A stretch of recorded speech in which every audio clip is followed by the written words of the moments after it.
Greetings, lovely Breaking Chains Book Club people. I hope this stream and this day, this beautiful Sunday, it's beautiful here at least, finds you well. Welcome to our next and continued reading of The Idaho Foreign American Tragedy by James Patterson and Vicky Ward.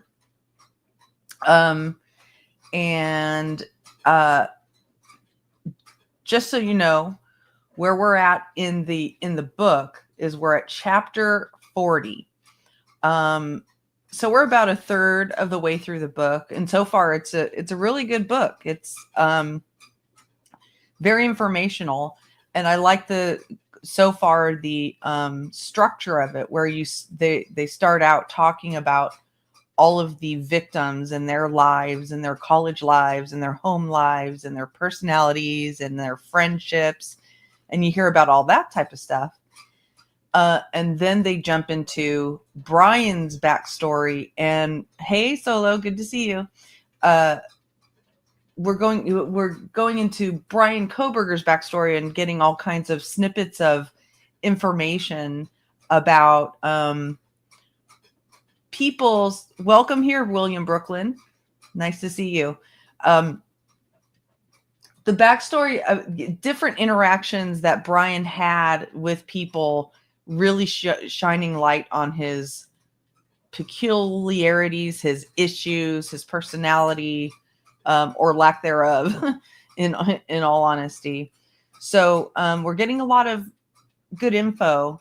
But before we start, I want to show you something. I want to share something with you that was shared with me. I was on Granny's Watching's panel the other day, and while I was and someone in the chat said this to me, and I want you to know that this is my why. This is my why. Yeah, no, I'm not going to show them, Solo. I agree with that. I totally agree with that. I just saw a couple news reports about the pictures, and, that's all I needed to see. I didn't want to show it here. I wanted to show you this really kind message that I got in chat, because this is really why I'm here. Yes, it's nice to have a little bit of an extra income stream, but revenue stream is what I meant to say. Revenue stream. But that isn't my primary purpose for being here. I truly do believe that we repeat what we don't repair. And this person came into the chat and said, Breaking Chains, Lynn, some chains need to be broken loud. Don't need to be broken loud, just felt, forgiven, and left behind. You helped me do that. And this is the kind of thing that makes my day, my week, maybe even my month. Knowing that the goal that I'm trying to accomplish here on this channel is even just affecting one person. And then I said thank you to her in the chat, and she said, what you say in the beginning, I think she meant beginning of every video, has sat with me from day one. It went into full effect last night. Thank you for being you. Please don't change. And this wasn't a thing that, carried out in YouTube drama. She was just sharing personally that it has helped her. And that's really what I'm here for. I'm here to try to help people. It's a really kind of vague and esoteric thing to think about. It's not like it's not clear and solid and like step one do this, step two do this. It's to understand that some of the thinking that we grew up with doesn't serve us, and unless we change our thinking, our lives are, in many cases, not going to change as well. Cinnamon is here, but it said, oh, there you are. Okay. At first it said device is not connected, but hello, can you hear me? Are you there? Is your mic working? Uh-oh. Looks like Cinnamon is having some technical issues. We will have her. I'll bring her back up to read when she comes back. But why don't we just go ahead and get into the reading? I'll keep reading until Cinnamon is back. All right. We're just continuing on with the book. If you have any questions in chat, let us know. So here we go. Chapter 40. Pullman, Washington. Oh, there's one other thing. No problem. No problem, Cinnamon. There's also, I'm sorry, one other thing I wanted to mention is that you got a crown for being one of the top commenter solo in my tiny little chat today. Thank you. The last time I did a stream a few days ago, I had a horrible humming. There was a horrible humming in the background. Hello, Red Sauce. And I didn't notice it until I watched the replay, and I was so bummed out. It wasn't loud. It wasn't like if people were bothered by it, I'm sure there would have been a lot more comments in the chat. There was one comment in the chat that I missed while I was reading the core papers. But I just want to let you, please tell me now if you hear any weird humming or anything. I know, are you there now? Hello. Hello. I'm so sorry.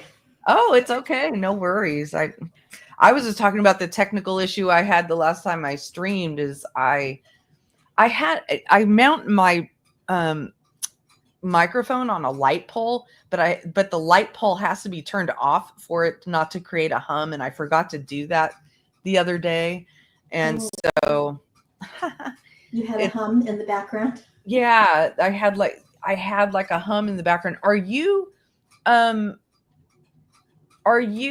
far away from your mic? You sound a little bit far away from your mic. Do I? Oh dear. A little bit in a tunnel, yeah. Okay, hang on a second. Let me just see if I can. Oh, okay. Here we go. Nope, that's the wrong one. Hang on. Okay, thank you, William Brooklyn. He says it sounds. I believe, says it sounds clear to him. What is this? Yeah, that's it. Keep talking. Okay. I changed that. Okay. That's good. That's the way you normally sound. Yeah, there we go. Okay, good. All right, so we got it all set up. Oh my goodness, what a way to start. Oh, please. We're just here to do our book club reading today. I know. It is getting more intense, isn't it? Yeah, the book is definitely getting more intense. And I had started reading, so I'll go ahead and start reading, and I'm so glad you're here. Okay. Well, yeah. I'm sorry, what were you going to say? I was just going to say I'm glad I'm here too. Yeah. We're all happy to be here. Okay. Chapter 40, Pullman, Washington, fall 2022. She asked Bryan, her neighbor, to install a home surveillance system. She's noticed that her home in the Steptoe Village apartments has been broken into and various items were moved around, but nothing was stolen. Bryan is always floating around the place. It's where a lot of the graduate students live, and they've gotten friendly, and she knows he's into tech because he's always talking about how good he is with computers. Interesting. She can see him on his computer at his window late at night. So instead of going to the police, she goes to Bryan, who agrees to help place cameras around her home. He could not be more helpful, and the new cameras work really well. She's grateful until she looks at the cameras and at what she can see from her phone. You there? Lynn, I'm not seeing the book.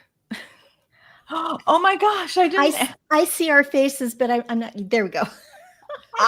Wait. Hold on a second. There it is. I forgot to add it to the screen. I'm sorry. Oh my God. That's okay. That's it. Now start over. Now we can. Yes. Now we're in good shape. All right. Sorry about that. Okay, you can hear me. Okay, right? Yes. You sound great. Yes. Yep. You sound great. Can you hear me? Lynn? Huh? I'm not muted. She can't hear me. You can't hear me? I'm not muted. Here I am. Okay. Can you hear us now? I can hear you now. Okay. Oh. I think we're good. I think I fixed it all. Okay, good. Oh my gosh. All right. There's been a rumor that Bryan followed a woman student to her car. This technology is smart, but so simple. Anyone with a password can log on and see inside her apartment. Anyone. But there's only one person other than her who knows the password, Bryan. Her mind races. He seemed off lately, strange. He asked her to go out for coffee and seemed mad when she said no, really mad.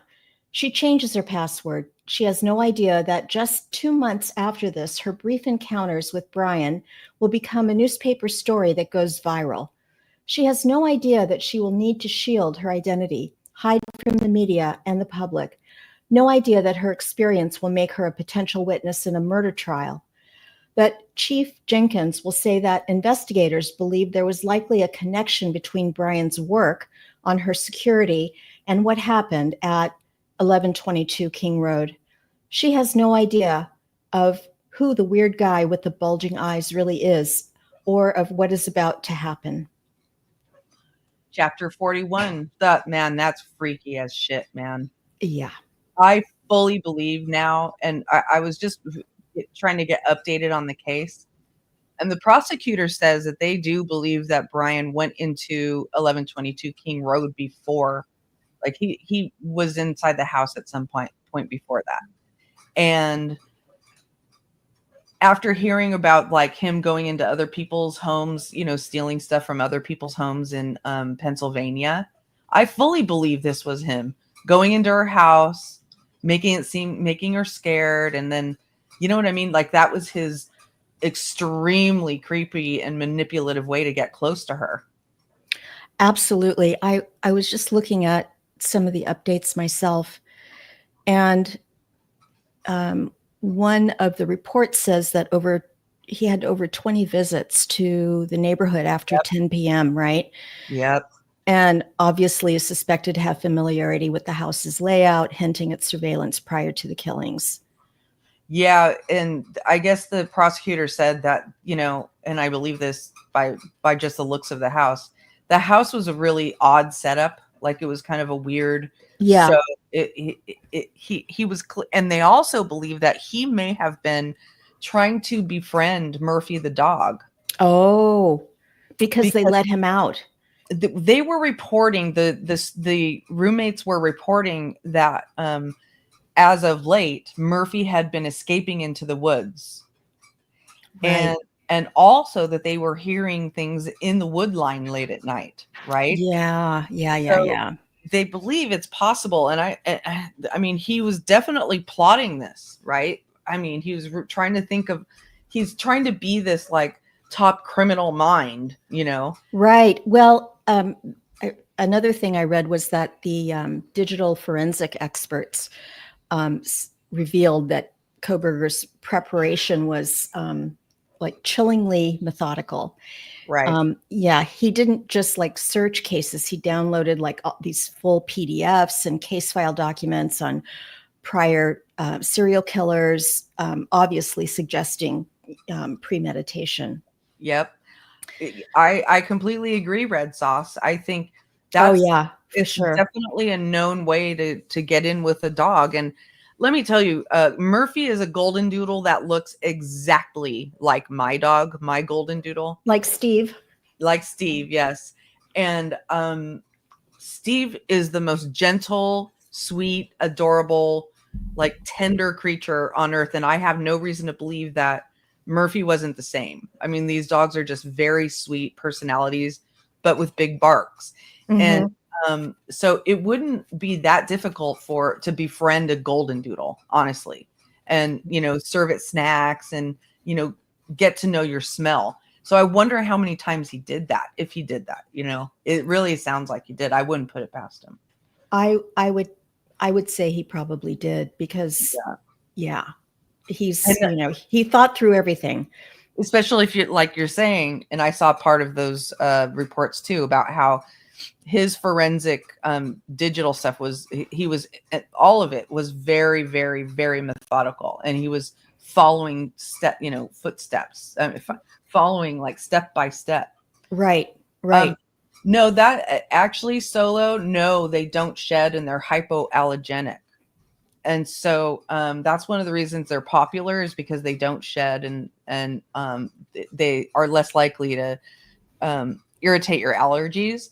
But you do have to brush them a lot, because if you don't, their curls start dreadlocking, and it doesn't look great, but it also doesn't feel good for them. Yeah. So yeah, it gets close to the skin, and then it's hard to get them out. And yeah. So there's like areas of Steve, like his ears, they get dreadlocked yeah. And so you do have to brush them a lot, and they are very hairy. And I like to keep his coat short during the summer, so he isn't too hot. So I'm not good with the clippers. I'm always afraid that I'm going to hurt him with the clippers. So I'm always running around, chasing around with scissors. Running with scissors. Yes. So I'm constantly sweeping up hair. Oh my gosh, that's so funny. Yeah. Like, ooh, there's a little area I didn't get, and I put them. I do the same thing with my Aussie. He's got, they've got double coats, and they're, the hair is a big furry thing. And I don't take him to the groomer, because his anxiety just goes over, off the charts. So I do it myself, and it's been a learning curve on how to groom a dog and clip them right, and do their feet, and their feet. Yeah, he gets the mats behind his ears, because he likes to swim. So every time he gets out of the water, he's got little curly cues behind his ears, and they dry like that. And it's just it's a thing. Or like around their butt, Oh, the butt. Yeah, the butt. Yeah, the butt is just like impossible. It's just Yep. My corgi's a lot easier. He's, he just sheds more. He sheds so much more than my Aussie. And it's that, that coarser hair. Yeah. He just sheds all the time. Yeah. Every time I run the vacuum cleaner, I get like a whole full canister of his hair. Exactly. So you're not, like, either way, no matter what kind of dog you get, you're going to have hair. That's right. One way or the other. Yeah. All right. Continuing. Chapter 41. Pullman, Washington, November 2nd, 2022. Less than a month after their previous meeting with Bryan, so the cohort hears, Graduate Director Dale Willits and Department Chair Melanie Angela Newelly are once again confronting Bryan about his behavior. There are no friendly suggestions this time. Dr. Willits and Newelly tell Bryan what he already knows. Short of a miracle, he'll be fired. The cohort hears that the discussion about grading had not gone well. Women had later complained to Dr. Snyder and said Bryan had stared at them, that he'd positioned himself by the door, and they had to get uncomfortably close to him to exit the room. One suggested he followed her to her car, as if Bryan is so pissed. They'd be lucky to get close to him. He has stopped showing up to teach. So 2 weeks ago, John Snyder had formally notified Bryan that he had failed to meet expectations as a TA. The students assume that Professor Newelly wants to give students the benefit of the doubt, and that is why she and Professor Willits are giving Bryan a chance. Today, Drs. Newelly and Willits suggest an improvement plan for Bryan, a way for him to show them he can lose the misogyny and genuinely behave professionally at an institution that expects that of both students and teachers. This improvement plan, they agree, will be emailed to Bryan, and they will meet again in a month to see how it's going. Bryan listens. Bryan's career as a graduate student is over. In this room now, they're just going through the motions. His bubble is bursting. His dream of a new life, a new persona, is being cut short. Professor Snyder emails the plan to him the next day. It contains words like courtesy and respect, the kind of thing he considers politically correct bullshit. So they want change. On page 118 of his manifesto, Elliot Rodger wrote that he planned to carry out his Day of Retribution scheme in November. At first, he'd planned to do it on Halloween because he said it was the ultimate party night. There would literally be thousands of people crowded together who I could kill with ease, and the goal was to kill everyone in Isla Vista, to utterly destroy that wretched town. But then I saw there were too many cops walking around. The Day of Retribution would have to be on a normal party weekend, so I set it for sometime during November 2013.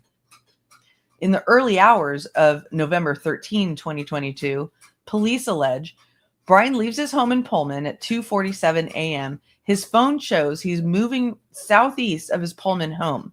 1 minute later, his phone stops reporting to the network or any network and doesn't come online until 4:47 a.m. Between those times, Corporal Brett Payne alleges a masked intruder fitting Kohberger's description enters 1122 King Road. As they are sleeping or relaxing in what they assume is the safety of their own home, Maddie Mogan, Kaylee Gonsalves, Xander Kernodle, and Ethan Chapin are fatally stabbed. What no one knows is why. Yep, that's what we're here for, to try to figure out this why. So now we're on part 3, my dear. Yes, the first 6 weeks. Chapter 42, Moscow, Idaho, November 13th, 2022. As soon as she wakes up and sees the half-light shining through the slit of a window in Bethany's room, Dylan remembers him, the firefighter, his bulging blue eyes that caught hers, his thick, dark eyebrows, and the mask. Her dreamlike memory of the night before begins coming back to her in hazy snippets. She remembers falling into a half-sleep, half-stupor. At around 2 a.m., she'd heard everyone come home. Kaylee and Maddie had chatted on the couch in the living room. Late last night, she heard the girls say the name of Kaylee's ex, Jack, Jack, Jack. Dylan now thinks Maddie and Kaylee stayed up for a while. She heard them stomp up the stairs to the top floor, and then she thought she'd heard that cry. Was it Kaylee? There's someone here. Given her soporific haze, Dylan can't be sure of the timing, but she thought it sounded like Kaylee had said those words just moments after going up the stairs. Then Dylan had opened up her door and peered out. Nothing. She thought she could hear Xana moving around, doubtless getting a food delivery like she always did after a big night out. It wasn't unusual for people to pop in and out of King Road, even at 4 a.m. It was a party house, and people knew to come in through the sliding doors by the kitchen. Everyone in their circle, even their parents, knew that the lock was broken. You just had to lift the mechanism up and the door released. So Dylan went back to bed, but as she lay down, she thought she heard Xana crying. She opened her door again, and she thought she heard an unmistakably male voice say, "It's okay, I'm going to help you." Then there was a thud, a whimper, and Murphy began barking and barking. Murphy never did that in the middle of the night. Dylan shut her door, freaked out, her heart thudding. She waited some more. She opened the door a third time, and then she saw him, the firefighter. Oh, that's what she thought he must be, or that's what she thought he must be, since he wore a mask and was clad head to toe in black.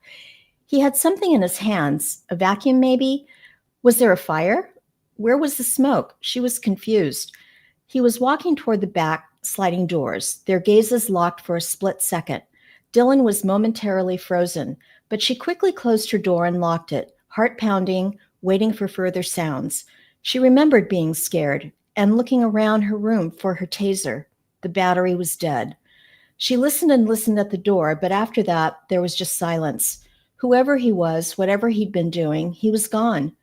Dylan wondered in that moment if she'd gone crazy. How wasted was she?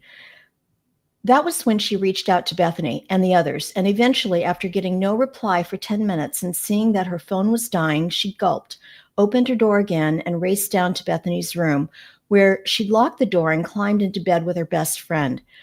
Her other housemates must be sleeping, she told herself, and she fell into an uneasy slumber. When she woke up around 8 a.m., early for a Sunday, Bethany was already awake. She'd spoken to her parents and told them about Dylan's panic, paranoia most likely, the night before. Dylan has had crazy thoughts before when completely drunk. So at first she thinks it must have been a nightmare, which now has passed, just like the dark. She and Bethany lie in bed, both on their phones. Dylan looks around on Instagram and then on Indeed.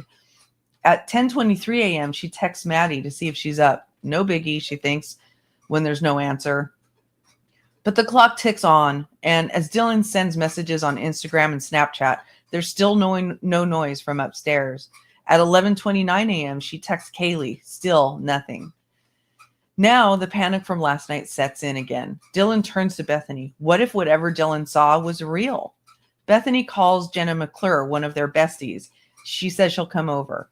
And Dylan decides to phone Emily, her big, the person who she trusts the most on campus. Surely Emily will fix this. She has to. Chapter 40. Oops, sorry. I just want to say one real quick thing. I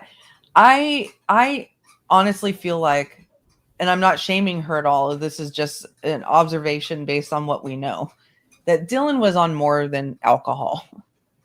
You know, that it's very, very common for these kids to do recreational drugs, like, you know, hallucinogens and party drugs. Like, they'll do ecstasy, and they'll take mushrooms and stuff like that. And I fully believe that there was something else in her system to make her feel like she was being just paranoid, right? Mm-hmm, mm-hmm. You know what I mean? Like, I get that it's possible that she really would get that way when she was that drunk, but it's so freaking common for these kids to be on so many more drugs, and that's how they're able to stay up later, because a lot of these drugs that they take with the alcohol are stimulants. Like, they're not meant to be stimulants, but they act as stimulants.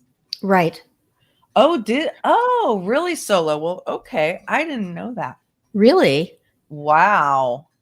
Okay. Well, I guess alcohol can be very poisonous. I get it. That just, wow. Okay.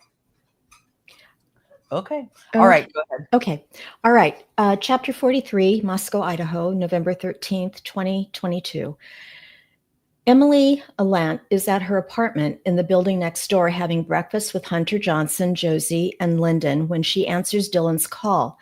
Can you come over? Dylan asks her big sister.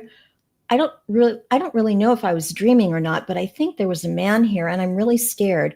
Can you come check out the house? Emily is amused. It's not the first time Dylan has said crazy stuff after she's had a few drinks. Oh, interesting. Ha ha. Should I bring my pepper spray? She teases. Emily takes the time to find a sweatshirt before trotting toward the King Road house. But Hunter, driven perhaps by some sixth sense, is ahead of her. He enters the house and passes Dylan and Bethany, who are barefoot, hands over their mouths, crying. They wait while he goes up the stairs and heads to the passage that will take him to Xana's room. The first sign that something is very wrong is that Xana's door is cracked open a few inches. Xana never sleeps with her door open.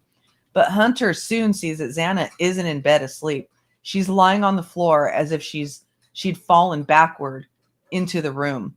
Ethan is motionless in the bed behind her. There are rivers. Oh my God. Rivers of blood. That is fucking chilling. I'm sorry. That sent a cold chill up my back.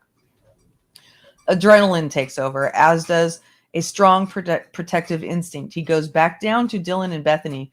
Call 911, he says, and stay outside. He says as calmly as he can. He turns and heads back upstairs, where he goes into the kitchen and gets a kitchen knife. Is the person who did this still here? He heads across the hall back to Xana's bedroom.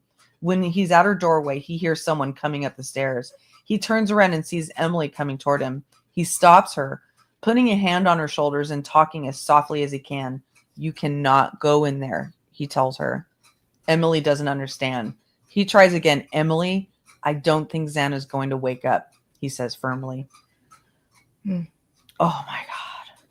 Go ahead. And Emily stops moving. She stops speaking. She's rooted in shock.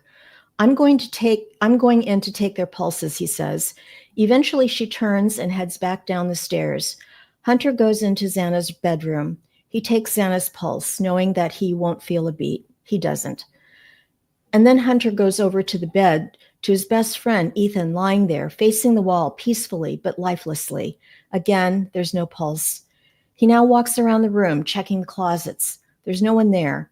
In a trance, he walks out of the bedroom, knife in hand, and stands in the living room. Meanwhile, the others are outside on the phone with the emergency responder. The operator is asking them to stop passing the phone around, but in their panic, that's all they can think to do. Bethany and Dylan are too upset to be intelligible, so Josie tries to give the address as clearly as she can, explaining that one of the roommates is unconscious.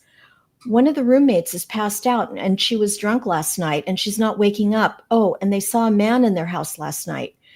Dylan takes the phone back and tries to start in about what she saw at 4 a.m. But the operator cuts her off. She wants to know what is happening right now. Is someone passed out right now? There's a pause as they call for Hunter inside the house, who hollers back to them. She's not waking up, Dylan tells the operator. Hunter comes out and takes the phone from Dylan. Is he breathing? The operator asks. No, Hunter says with all the calm he can muster. Then he hands the phone back to Dylan and goes to wait inside. The operator tells Dylan that she's summoned help and to stay on the line. She asks Dylan if she can find a defibrillator. Dylan asks the others. None of them knows where the defibrillator is. None of them, other than Hunter, knows anything. But wordlessly, they are each screaming the same questions. Why is Anna not waking up? Where is Ethan? Why is Hunter Johnson telling them to stay outside? And what about Kaylee and Maddie? Huddled on the sidewalk, dressed in their nightwear, the friends have no idea whether Kaylee and Maddie are inside the house. They do know from their location sharing apps that the girls' phones are there. But they also know that neither is answering. Oh my God. Hmm. Oh my freaking God. Yeah, it takes me right back to the 911 call. Yeah. So upsetting. Yes. What I'm in awe about right now is this kid's composure, Hunter's composure. Absolutely. Yeah. That's his best friend and his girlfriend. His best friend and his girlfriend that he just saw in the midst of rivers of blood. And so now in hindsight, looking back at all the commentary about what were they doing, on the 911 call, why are they passing the phone around? It's because he was shielding them from seeing that. Right. He was keeping the house clear until the cops could come. And they were all blamed for being involved, and raked over the coals for how they handled that 911 call when they were all clearly the most traumatized you can possibly be. I mean, this is just, I hope some of the people that raked these kids over the coal are really rethinking themselves at this moment. It's just. Right. Yeah. Why don't you go ahead and keep reading, because you only have one line there. Okay. So I won't feel deprived. Chapter 44, Moscow, Idaho, November 13th, 2022. They are still on the phone with the 911 operator when the first patrol car arrives. The man who gets out, Patrol Officer Mitch Nunes, is 22. Is it Nunes or Nunes? The same age as Hunter Johnson. Nunes joined the Moscow PD only a year ago. The kids look at him, slightly stunned to see someone their age in an officer's uniform. Nunes is expecting a routine situation. He asks Hunter Johnson, who is standing just inside, still holding a kitchen knife, to come with him to show him the unconscious person. He's ready to administer CPR. But right from the get-go, something tells him this isn't the usual case of a student who has over-imbibed. Hunter Johnson doesn't let go of the knife. He takes Nunes up to Xana's room. He shows him Xana and Ethan. Nunes takes their pulses. Yeah, you're right. It's Nunes. Yeah. I didn't want to interrupt you. They are dead. Clearly the victims of a brutal stabbing. Nunes can see that in addition to other wounds, Xana's fingers are almost severed. It looks like she put up a fight against someone advancing into the room. So she tried to grab the knife, clearly. She tried to grab that knife. Ethan looks as if he died while sleeping. He's on his side of the bed, facing the wall, stabbed in the buttocks. In the buttocks? And the neck. The buttocks? He stabbed his butt? Jesus Christ. Nunez takes out his gun. He might be the department baby, but he knows how to follow protocols from his time in the Army and his police training. He knows that while he waits for backup, he needs to look around for a perpetrator. His first priority is to clear the residence of any threat. His second is to get medical aid to anyone who needs it. Nunez casts his eyes around. There's no sign of a perpetrator. And it's clear that Xana and Ethan are beyond requiring medical assistance. He calls for backup. He takes Hunter down to the living room. Then he makes his way up to the top of the house. His body cam recording. Oh God, there's going to be body cams. Of course. His body cam recording every second of his movements and the horrific visual of what he sees. Upstairs on the top floor, Nunez finds a dog, a golden doodle, in the room on the left. He enters the room on the right, Maddie's room, and sees two young women, Kaylee and Maddie, lying in Maddie's bed. Also stabbed to death. Even before he takes their pulses, he knows they're dead. Nunez hasn't seen anything as horrific as this in his short time at the Moscow PD.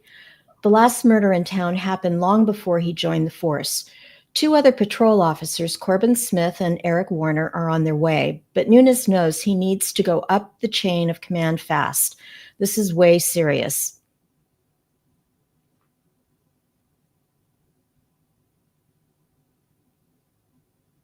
Sorry, Yeah. I'm here. I was trying to download and then upload the talks report that Solo sent, but the StreamYard wouldn't upload it for some reason. I'm not sure. So anyway, but yeah, she sent me the talks results that show that there was nothing but alcohol in their blood. Oh my gosh. Okay. Chapter 45. And hello, people coming in. Thanks for being here. Please remember to hit the thumbs up. Thank you very much. Love y'all. Okay. Chapter 45, Moscow, Idaho, November 13th, 2022. It's 12:30 p.m. on what ought to be a lazy Sunday, but someone is shaking Hunter Chapin awake. Cooper, he says groggily to the guy who climbed up the ladder to his sleeping loft and is prodding him. Cooper Atkinson, an older Sig Chai brother who recruited him and Ethan, is standing there visibly agitated. Hunter, wake up. There are cops on King Road. Huh? Hunter doesn't see what the big deal is. The King Road house is a notorious party house because of the deck in the back. The cops are always being called by a neighbor angered by the house. Hunter sees that the university has sent out a campus-wide alert about an unconscious person. But he still isn't worried. Maybe Xana or one of the other roommates over-imbibed on game day. It wouldn't be the first time someone passed out from drinking. But Cooper drags Hunter out of bed, and the two make the short walk across the lower field to the house. As they get near, Hunter can see their usual gang sitting on the sidewalk. Emily, Hunter Johnson, Josie, Lyndon, Dylan, Bethany. Where's Ethan, he wonders. Oh, he answers his own question. Ethan is probably helping the cops inside. He'll be helping whoever is in difficulty. That would be typical of Ethan. Xana's not on the sidewalk either, so maybe the person who needs help is Ethan's own girlfriend. Hunter scarcely notices that Cooper leaves his side once he catches up to his group of friends on the sidewalk, because there's something in his friends' faces that tells him that the world has just ended. They don't speak. They just hug him. Hunter is afraid to say anything, but then Hunter Johnson gently motions for him to follow him to a nearby dumpster. When they are alone, Hunter Chapin plucks up the courage to ask, "What's going on? Like, where's Ethan? Is he helping whoever's inside?"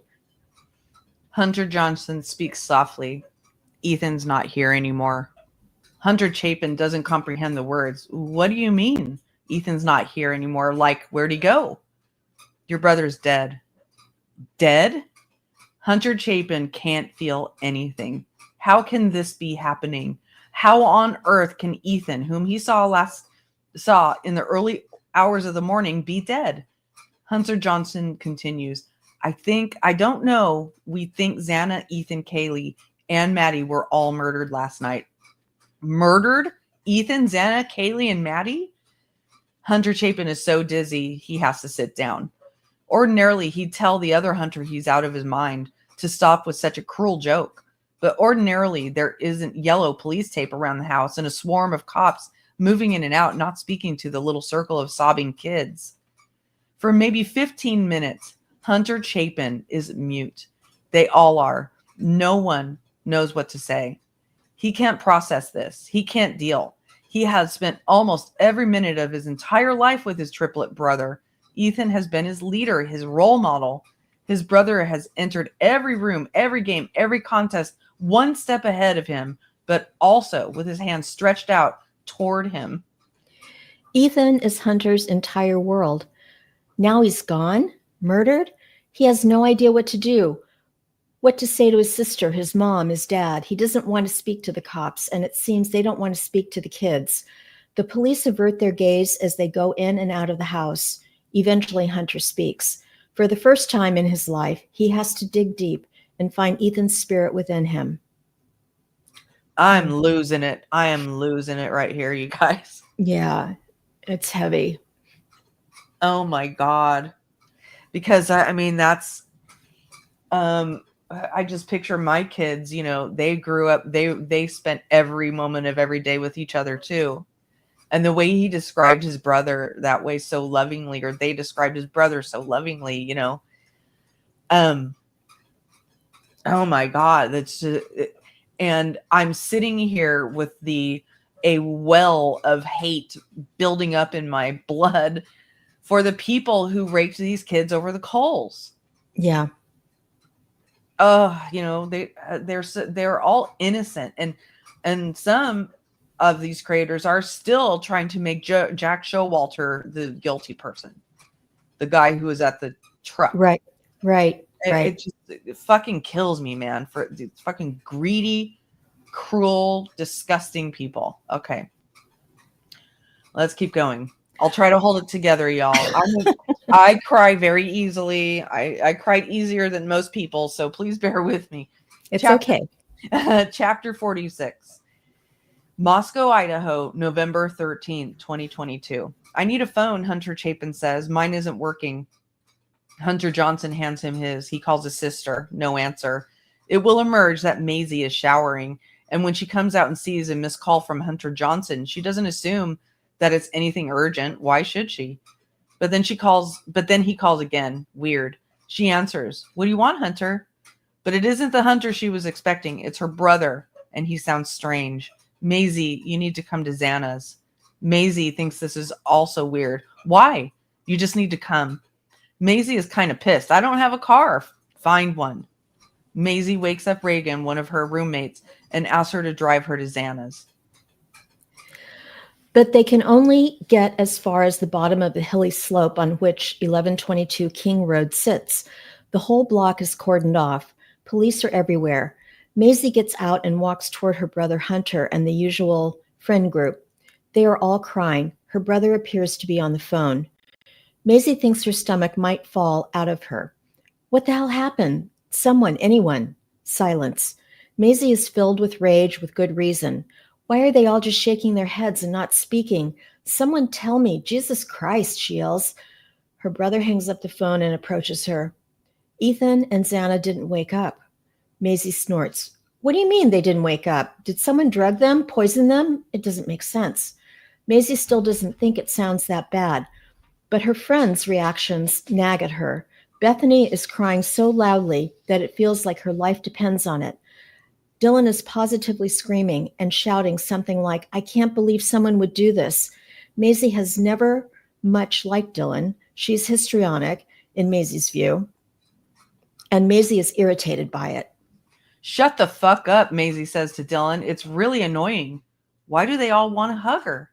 Maisie sits down with them. She sees Ava Wood, a blonde Afie who lives in an apartment building next to the house, putting a blanket over Emily's shoulders and comforting her.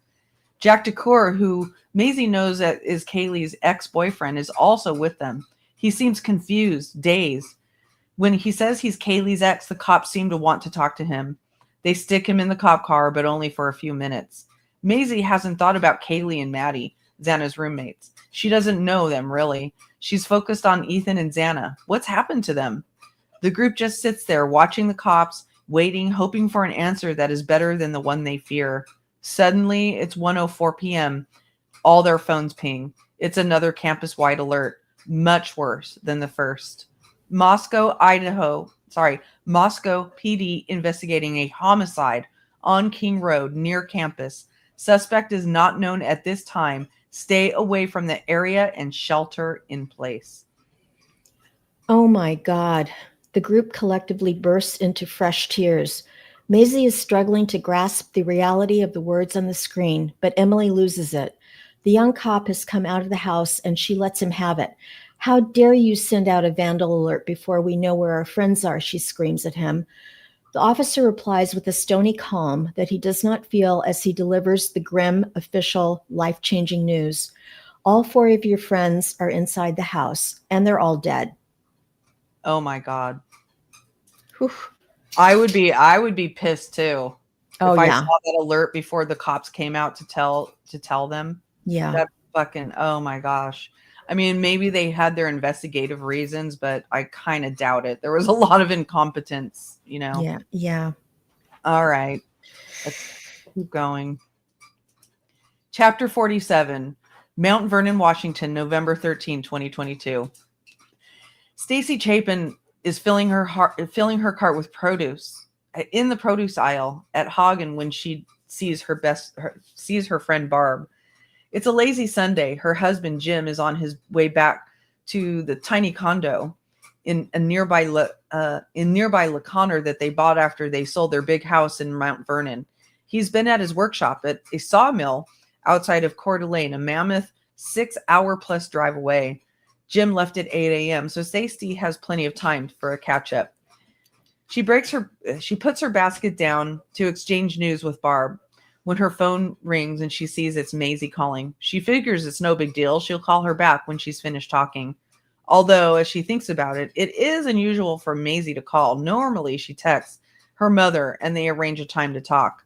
Of all of her kids, the quickest to communicate is Ethan, from whom she's yet to hear this morning. Which is odd. She texted Ethan a few hours ago asking him for photos from Maisie's formal last night, but he hasn't responded. Ordinarily, he's the first of her kids to reach out in the mornings, no matter how heavy the night before. And usually, when she texts him, he answers right away, no matter the hour. It's like there's a psychic bond between them. Anyhow, no big deal. Stacy carries on talking. When she's finished, she sees that Maisie has called her multiple times. Now she's trying her again. This time, Stacy picks up. Maisie, she says. But it isn't Maisie. It's Hunter calling from his sister's phone. He's on speaker. Stacy can hear wailing in the background. Ethan's not here anymore, Hunter says. Stacy doesn't understand. Well, go get him.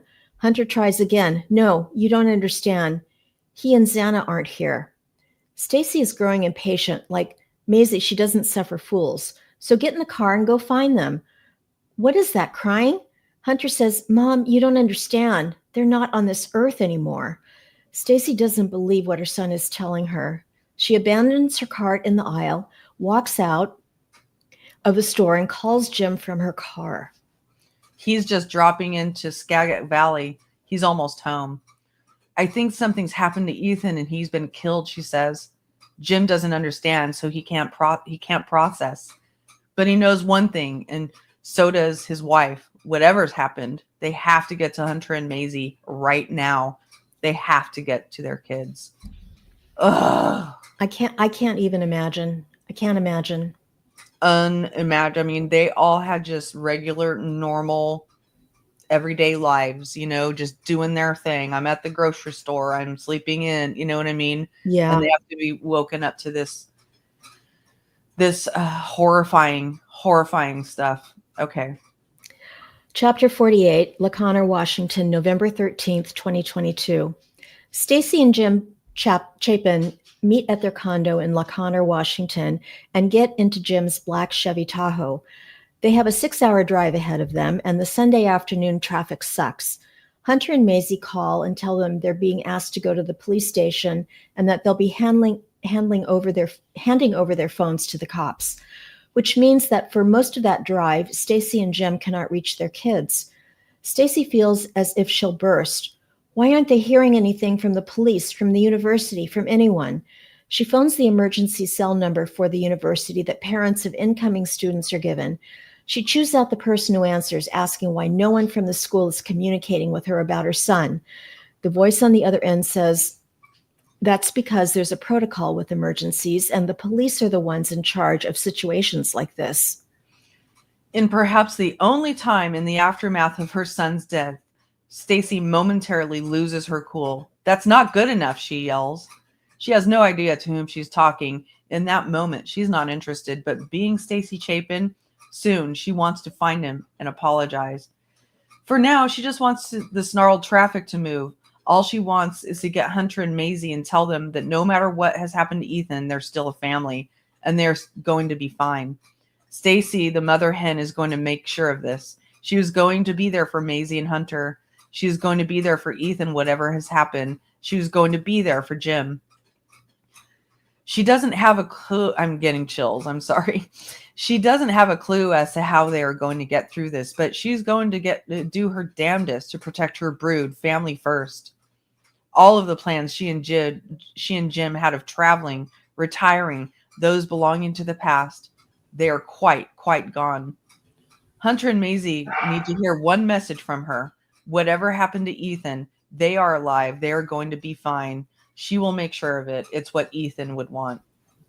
I just finished it because it was just yeah.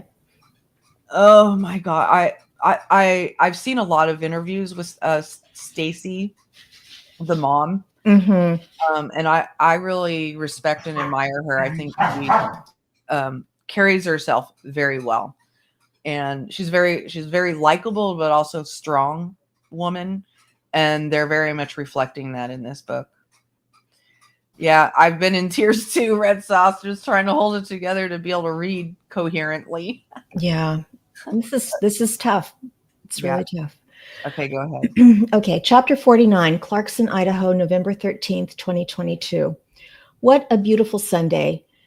Blaine Eccles, the UI Dean of Students, is nearing the Costco in Clarkson, near Lewiston, a 40-minute drive from Moscow. He's admiring the morning. He and his wife, Shelley, are doing the grocery run they normally do every 6 weeks. He's seen a vandal alert about an unconscious person, and he hopes whoever needed first aid received it and is okay. More than likely, an alcohol-related mishap after game day. Not unusual. But as they are about to pull into the Costco parking lot, his phone rings. It's Tyson Barrett. Blaine, says the police captain, we've got 4 dead bodies, and we think they may be students. What? Eccles gestures to his wife to go on. Into Costco. He sits in the car and speaks to the captain. We don't have it confirmed yet, but given the proximity of where they are to campus at King Road and their ages, it's a good chance they are. Call me back as soon as you know anything, says Eccles. Just like the police, Eccles has a checklist of what to do and whom to call. His first call is to University of Idaho President Scott Green. His line is busy, so Eccles suspects someone else, Tyson, probably is giving him the news. Then he calls the provost, Tori Lawrence, and informs him. Jake Nichols, the director of campus safety, is temporarily unreachable because it will emerge. He is on a boat on a river. Eccles leaves a voicemail asking Greg Lambeth, the director of counseling center, to phone him as soon as possible. Lambeth, it turns out, is hiking in the woods. But the small group of people he can reach have an impromptu conference call, then decide to convene ASAP on campus. Eccles goes into Costco, retrieves Shelley. He asks her to drive so he can set about putting things in order. Eccles is trying to stay one step ahead of what to do, what to set in motion. Barrett mentioned that the manner of the deaths was suspicious, but Eccles has no clue as to how the 4 students, if indeed they are students, died. He wonders if it's drug-related. More likely, he thinks they were shot. So when a bewildered, irate Stacy Chapin reaches him, he genuinely has nothing new to tell her. He doesn't know what happened, but even if he did, he explains, it's up to the police, not him, to talk to her. He notes that she doesn't ask his name, that in her panic, she may not be aware that it's him. Eccles does not know Stacy Chapin, but he knows who she is. When you're the dean, you notice when triplets enroll. Doesn't happen every day, nor does a mass murder. Eccles started at UI in 2015, so he wasn't here for the previous horrific campus tragedy in 2011 when Katie Benoit was murdered by her professor, who then holed up in the Best Western, and when the cops tried to bash down the door, turned the gun on himself.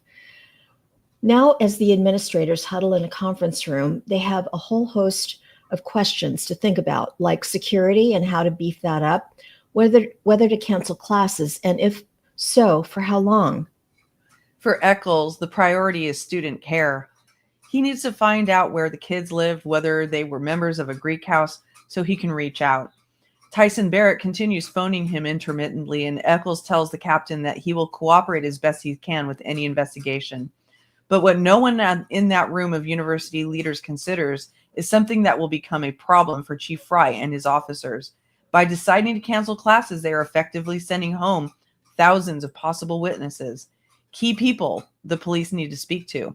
Fry later shakes his head in exasperation at this, wishing the school had asked him first, but part of being a cop is knowing that you can control only so much. The university is not answerable to him, and they need to make their decisions for their reasons, not his. Fortunately, there's another law enforcement agency that branches all over the county and can get to out-of-towners easily. Fry knows he'll be calling it soon. The Federal Bureau of Investigation. Whoa. Okay, go ahead. Chapter 50, Pullman, Washington, November 13th, 2022.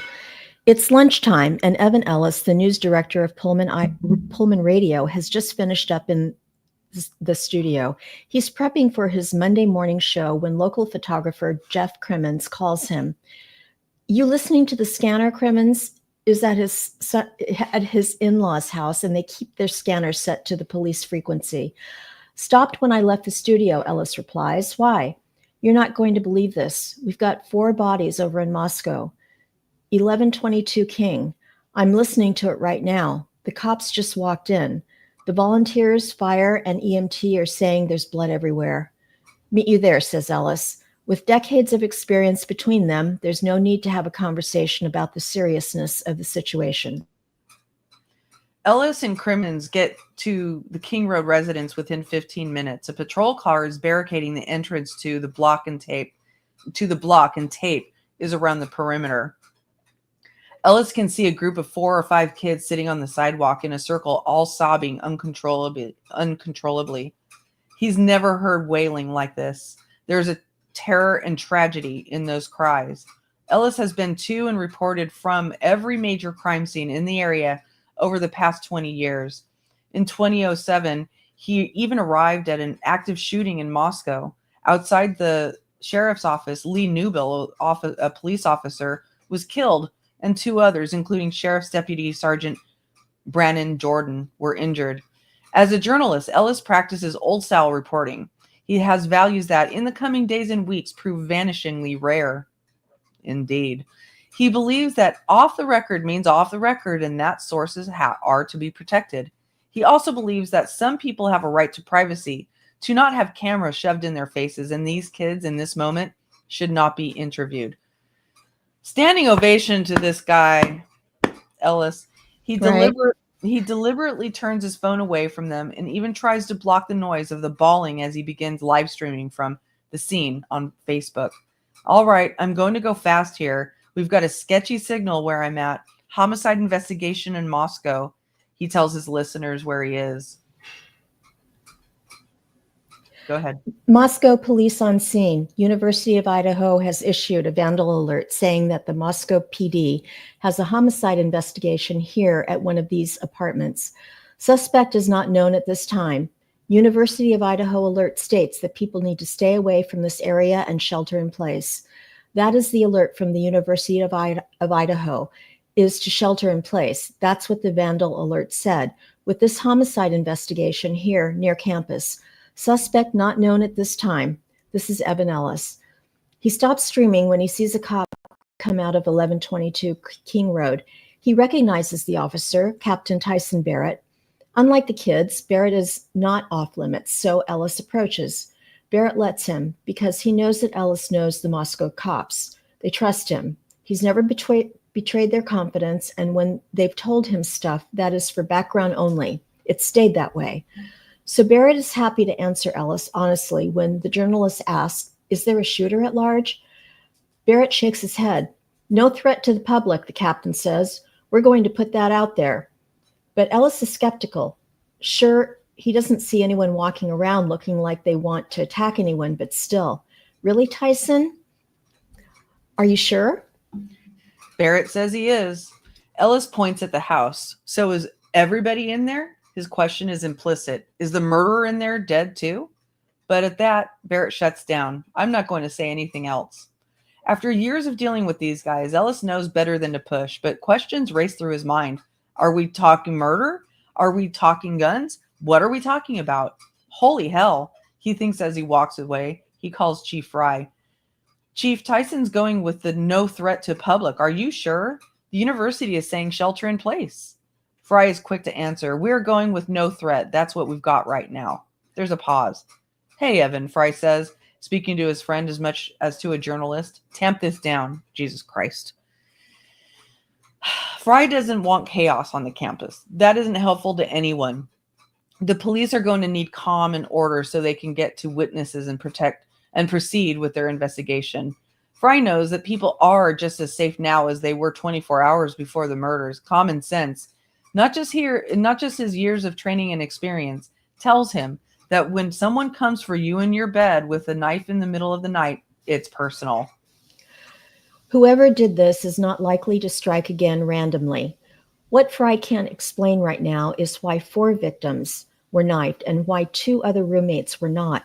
But he knows that there will be an answer and they will find it. They always do. He hasn't had an unsolved case once in his years of being a cop. Ellis knows that Fry and Barrett are as good at their jobs as any cops you'll find anywhere. Better probably, because there's a pride and sense of ownership that comes with policing a small town, something that likely doesn't happen in the big cities. But Ellis also knows that the police are going to have another problem while they're hunting for whoever stabbed 4 students to death in their bedrooms. And he's worried that these cops, as good as they are, aren't prepared for this aspect, namely publicity. Everything about this crime, the age of the victims, the proximity of the house to the school, the fact of there being 4 of them, the fact that they are in the safety of their own beds, the fact that there appear to be survivors in the house, the fact that this is Moscow, safe little Moscow, all of this means that this story is going to be big. Way bigger than the town's mass homicide in 2015 when John Lee, the troubled son of a beloved local couple, shot and killed his adoptive mother, his landlord, and a restaurant manager, and injured 1 other person. Way bigger than the sordid saga of Katie Benoit and her professor. Bigger than the 2 Wells brothers gunning down a member of the Vandals football team. And bigger than Charles Capone strangling his wife and dumping her body in the river. The Moscow cops are going to face questions from journalists who don't know them. Journalists who will ask, not unreasonably, how the police can be certain the public is safe if they don't have a suspect in custody. That's why he's pushing here. But in all his years of reporting, he's never gotten in the way of an investigation, and he's not going to start now. So he taps the live stream button again on his phone. All right, Evan Ellis with you, back again at the scene of a homicide investigation in Moscow. We're near campus. You can see the unit here where the investigation is taking place, 1122 King Road. And we've got the police tape around the scene. He tells his audience that Captain Tyson Barrett of the Moscow Police Department specifically said that there's no threat to the public right now, although the University of Idaho had sent out a campus-wide alert telling people to stay away from the area and shelter in place. The key is here, he goes on, is it's Moscow Police Department investigating. They do not believe that this case represents a threat to the public at this time. And again, that's different from what we've heard from the University of Idaho on their alert. It's possible, he says, that the university is being overly cautious, and he reiterates that the police are saying there is no threat to the public at this time. What exactly that means, you can speculate, he says. We're not going to necessarily do that. Homicide investigation here again in Moscow, King Road. Here is New Greek Row right back here. University of Idaho campus here. Ellis' hand is shaking, so is his voice. In this moment, he and Jeff Crimmins are the only members of the media there. But he knows that within hours, that will change, and he worries that the police narrative he has repeated several times, that there is no threat to the public, will change as well. I have to say, I vividly remember all of this about the different messages coming out from the Moscow Police Department and the school, and thinking, I really wish that I could go out and consult with all of the smaller police departments that have no clue what they're dealing with when they're dealing with a massive case like this. You know, how to handle the outflow of communications, and how not to be inconsistent, and how to, you know, keep the investigation protected while also serving the public, you know, right? Because so many of them do this when they're smaller towns. They completely fuck up the communication, which does fuck up the investigation, honestly. Hi, Buffalo Mountain Town girl. Yeah, absolutely. And, you know, I think, especially given your background, you know, but I always wondered, you know, how these police departments actually train people who are in charge. You know, a lot of them have their own communications officer, whatever they call them. The public, that's right. Yeah. Officers, yeah. But they all seem to do it a little bit differently. And then when you've got, you know, the captain or somebody who's actually providing the information and is being interviewed, you know, it seems like no one's on the same page. It's right. You know, and it's so frustrating. Yep. And I only know this because I've been following, like, over the years now, so many cases, and I always want to see the news conferences, right, and what people are saying. Yep. It's all different, and they all start off with, you know, how great the police department is, and how everyone's, you know, been such good, you know, they're behind this, you know, whatever they're doing, and it, you know, thanks to everyone in the community. And then they finally get to, like, what the real communication is about whatever they're talking about. But I don't know, it just seems very odd to me. Yeah, I was going to say the only consistent thing that happens at these police press conferences is that they all pat themselves on the back and name everybody. Yeah. And because they realize they're in front of a camera and they need to give credit, you know, and they're basically trying to sell the police to the public because it is the taxpayer's dollar, right? Right. But exactly. It comes across so shallow, performative, and and shallow and uncaring at times, you know. Right. Get to the news first, then give credit to all the agencies that are there, and you've got the people standing there behind them being like, see, I'm here, I'm on camera, wee, you know. It's tasteful, but whatever. It's not the entirely worst thing, but no. These police departments really need to clean up.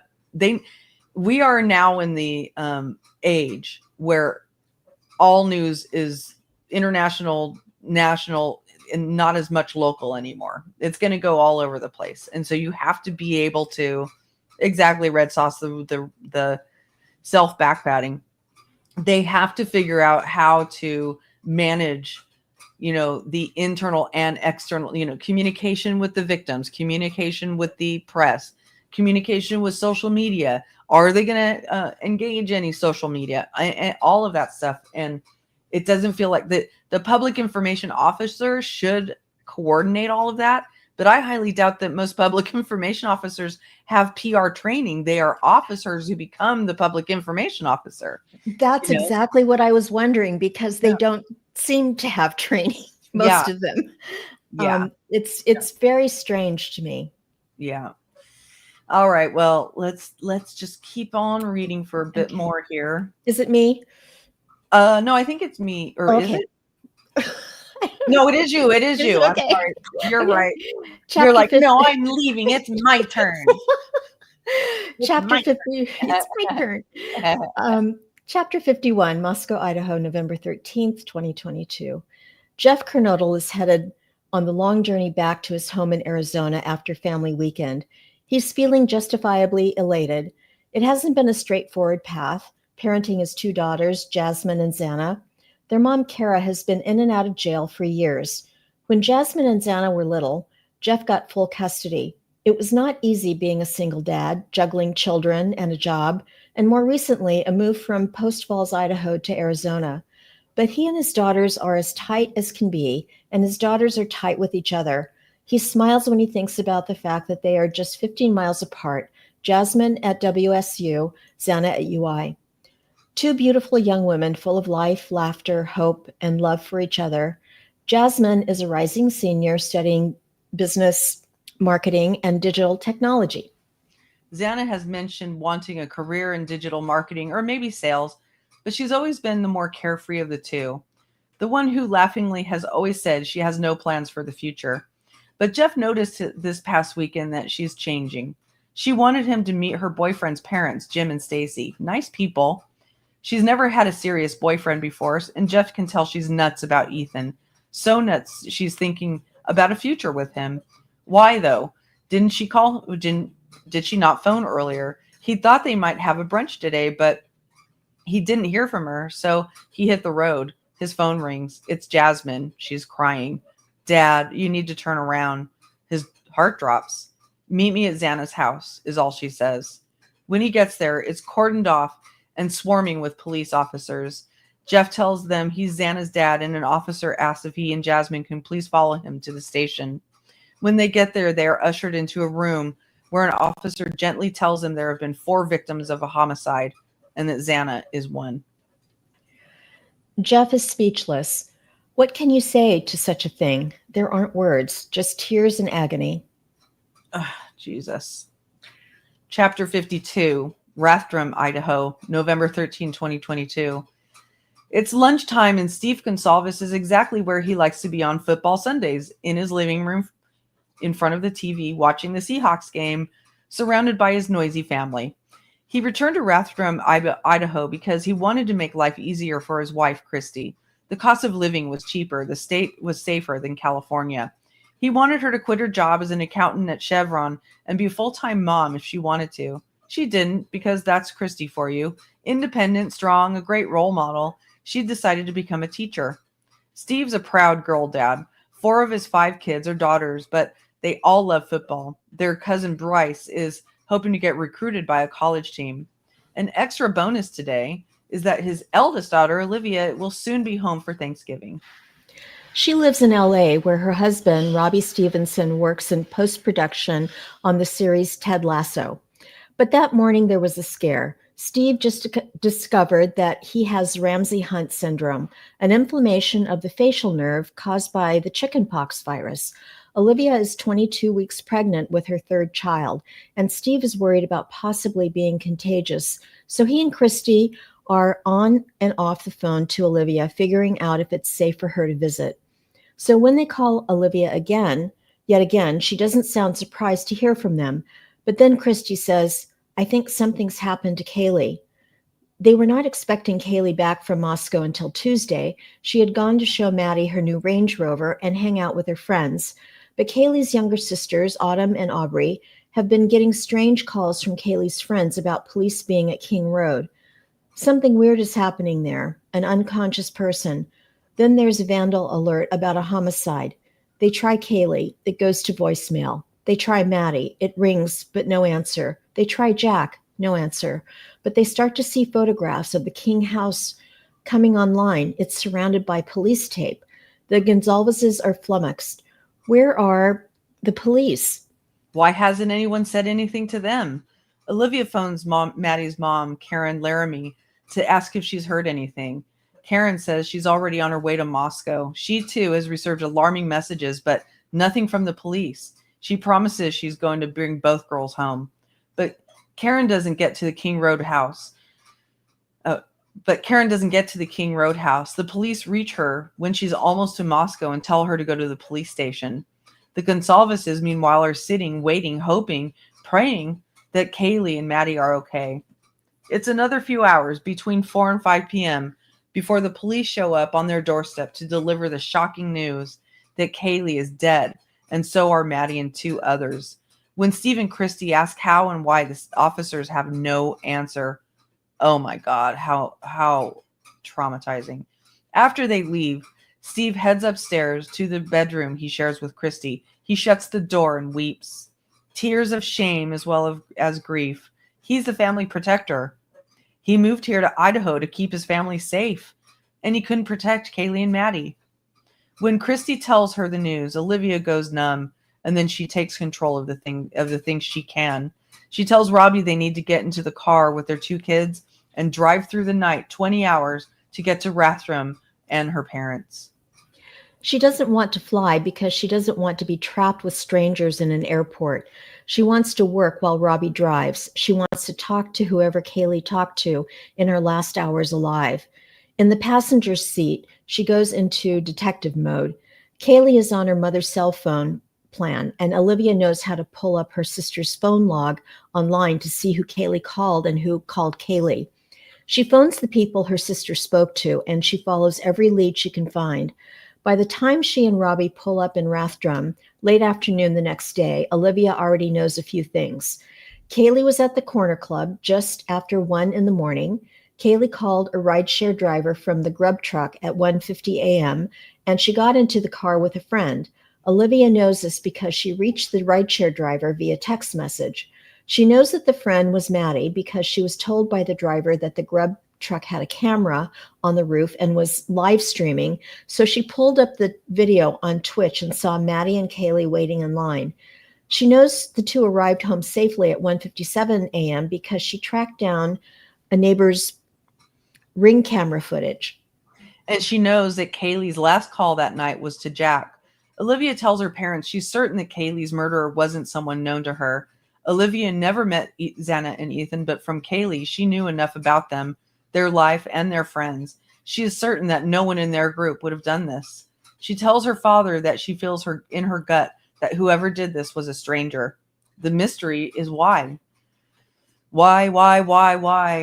When he looks back on Olivia's quick thinking, Steve can't help but be impressed by his eldest daughter. He's always said that with her, he's always been sad. Sorry, I thought it was a typo. He's always been sad that with her smarts, she didn't go to law school after college. She'd chosen instead to go to Los Angeles with Robbie so he could pursue a career in film and entertainment. Olivia is fiercely intelligent. She scored 1,300 on the SAT, and like her parents, she never takes no for an answer, not from anyone. Kaylee was the same way. Here she is, pregnant, having driven with her husband through the night, 2 little ones in the back seat on a mission to find answers. Steve makes himself a promise. He will not rest until whoever did this is brought to justice. That is what Kaylee would want. That is what Kaylee would expect. And Steve will not let the Gonsalves women down. Wow. It is clear that Olivia is extremely intelligent. Her victim impact statement was amazing. Amazing, well read, well thought out. She wasn't there to give her victim impact. She was there to just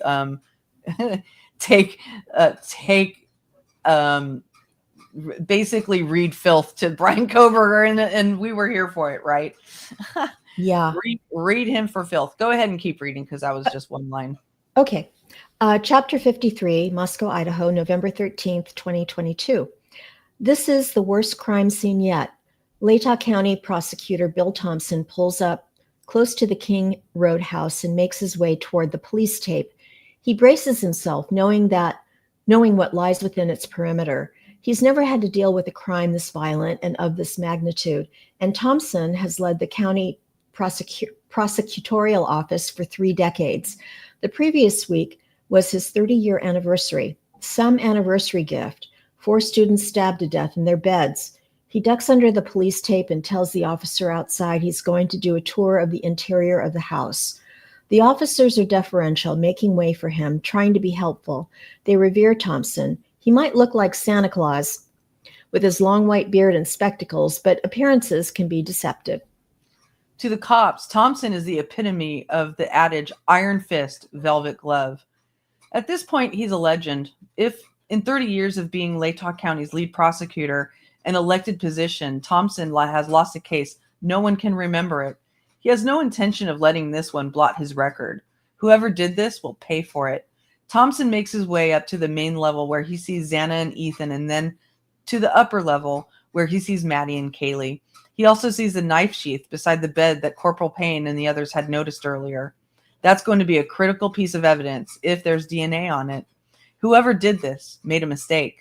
Thanks to the popularity of public genealogy websites like Ancestry and 23andMe, forensics can now take the smallest piece of DNA and construct an entire family tree around it in a method called investigative genetic genealogy, IgG for short. It's a game-changing scientific development for investigators. Leaving the knife sheath might be the murderer's only mistake. Time will tell. There's no sign right now of a murder weapon of prints, but they are just starting. Thompson is confident they will find the perpetrator. They will find a motive. What he doesn't know is how long it will take. But Thompson is patient. He prides himself on his patience. His most famous case was that of Moscow automotive repairman Charles Capone. In April 2010, Capone's estranged wife, Rachel Anderson, vanished.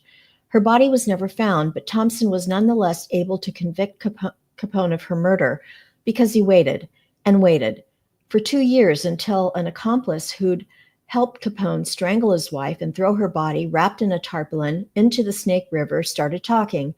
Ultimately, he became Thompson's star witness and testified as to exactly what had happened. Capone was sentenced to life in prison. Another famous case was the murder of UI football player Eric McMillan, who was gunned down on campus by 2 brothers from Seattle, James and Matthew Wells. There was no obvious connection between McMillan and the Wells brothers, but again, Thompson was patient. He wound up indicting not just the 2 brothers, but multiple family members who committed perjury to cover up what had happened.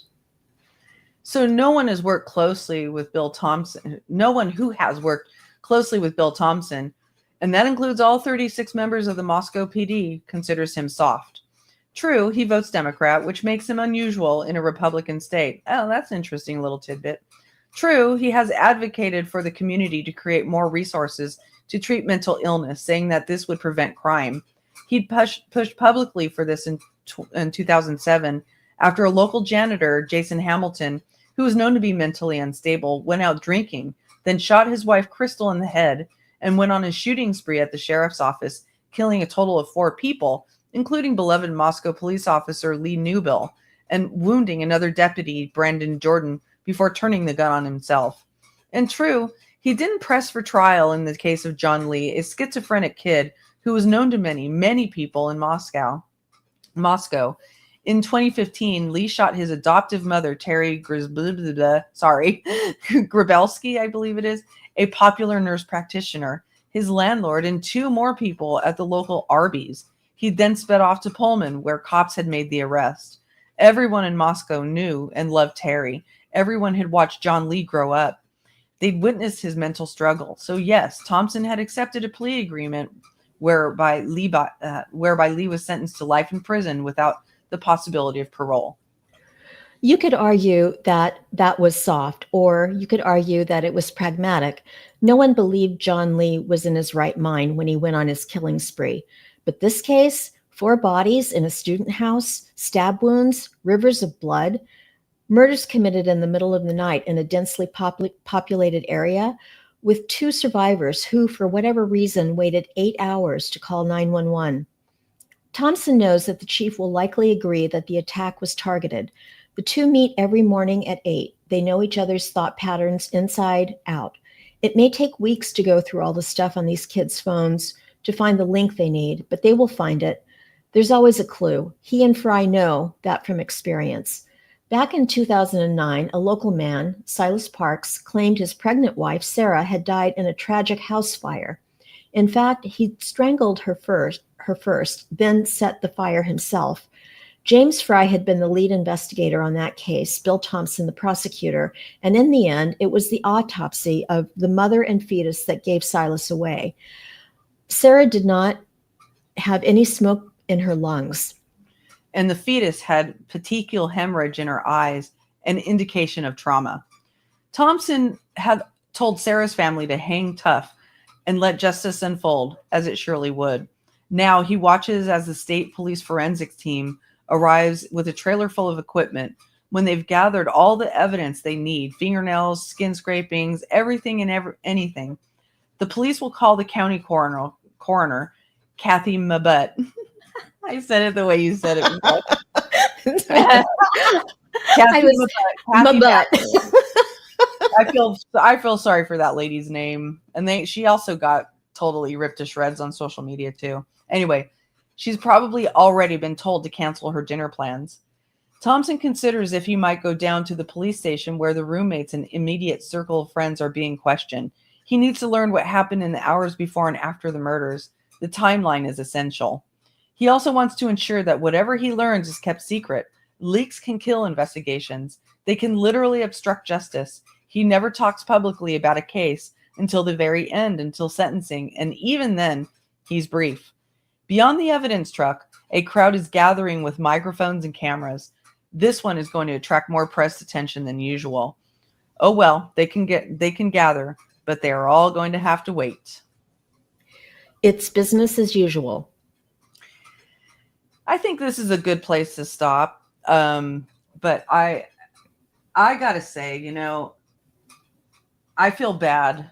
I feel bad for the victims' families and what they had to go through in this investigation. But I also understand a lot of Bill Thompson's reasonings. I really do. And so he had to make a lot of very unpopular decisions that, I believe in his mind, he truly believed that he was, making sure that he got a conviction with the right guy. But he had to do some very unpopular things like that gag order in the beginning that he got, and this plea deal, clearly not possible. And he also got ripped to shreds on social media. So maybe now he can go into a retirement knowing that he did what he needed to do in this case. And it seemed, I sort of feel like the open hostility toward him by the Gonsalves family is I look at it this way. It's probably unnecessary for them to be so openly hostile to him, but at the same time, he probably understands it. And Right. he's like, I'm just gonna let them, have their feelings and their opinions about me because there's, this is me doing my job the way I believe it needs to be done. But it's on the other side of things, it's just absolutely heartbreaking to think what these people had to go through, these victims' families had to go through, while Bryan Kohberger really was stealing the show with all the defense maneuvers they were making. Because really all of the press after he was captured was driven by what was happening in the courts. And since they had a gag order on the prosecution side, it was really hard to counter any of the things that the defense was saying on, publicly. So it must have been absolutely fucking excruciating for them. And they're putting a lot of that on Bill Thompson, which, really is his job to take. It's his job to take that guff.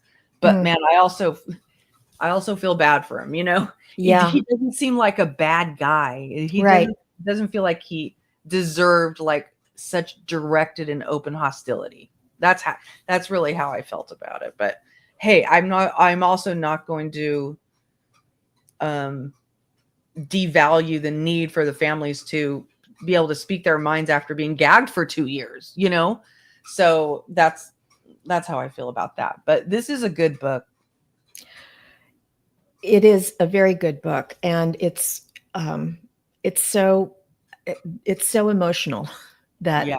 it's an emotional roller coaster. And I Yeah. put myself in the parent's shoes. I can't imagine anything worse than losing a child. No. And and as we're going through this, I'm thinking, how would I feel if I got that phone call? I mean, I just want to, curl up in the fetal position and, Yep. I probably wouldn't want die. to live. No, I wouldn't want to live either. I I would would, just want to go. Yeah. but of course I wouldn't do any, like if I still have other children, I'm not going to do that. But you know what I mean? Like I- that, I would want to, I would just want to die. Me too. I Oh know. my gosh. And these parents, I mean, the families, it's just forever. They're going to have this. I mean, there's no. But also on top of it, so you kind of, you kind of start with just that. The worst possible thing that you can happen to you as a parent is for your child to die before you, then you have, not only was your child killed, is your child not here anymore, but they were brutally murdered and Yes. probably stalked. And then you find that since this is such a high profile case, that now you and everything you do is being scrutinized by social media, and you're being blamed for it as well, right? And like just rolling out, it's just waves and waves of unfairness, of Right. brutal trauma to these people. And that's why I just hold such disdain for people who would dig in even more, online, not knowing these people, not knowing their true natures and their true motives and their roles. No, I need to get a buck, so I'm going to start raking them through the coals. Yep. It just, it's just disgusting. It's absolutely disgusting. So, but I know you said you will not be here next Sunday. If we do it on Saturday, would you be available? Yes, I can do it Saturday. I mean, it's fine if you can't. I would prefer to read with you, but I will read on my own. But if you could do it Saturday, I might. I can do it Saturday. Yeah. I might. Okay. Well, just stay tuned. I will. Okay.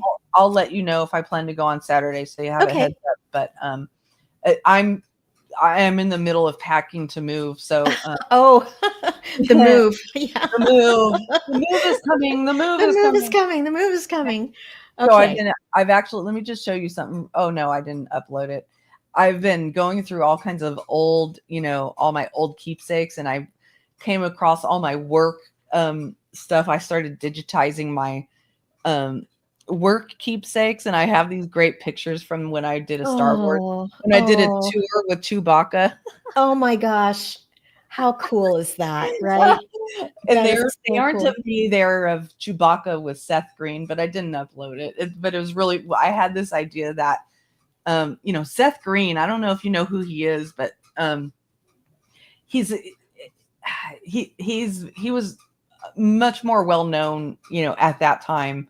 This was in 2005, and he's really short, really short. Like he's like probably 4 foot really? 5.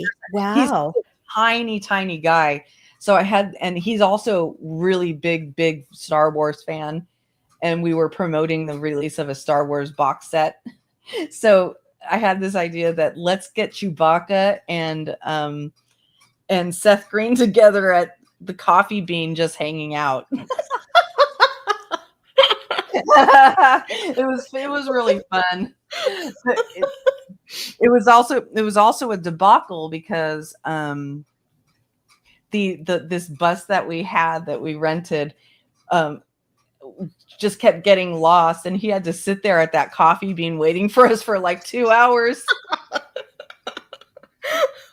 Oh my God. Those were the days, right? Good times. It was stressful as hell, but it was fun. Yeah. But anyway, all right. Well, everybody have a wonderful week. Thank you for being here and joining us for our reading of this book. I just hope you all have a wonderful rest of your day and your week. And I'm gonna really quickly put my donations link in the chat in case anyone wants to donate in that way.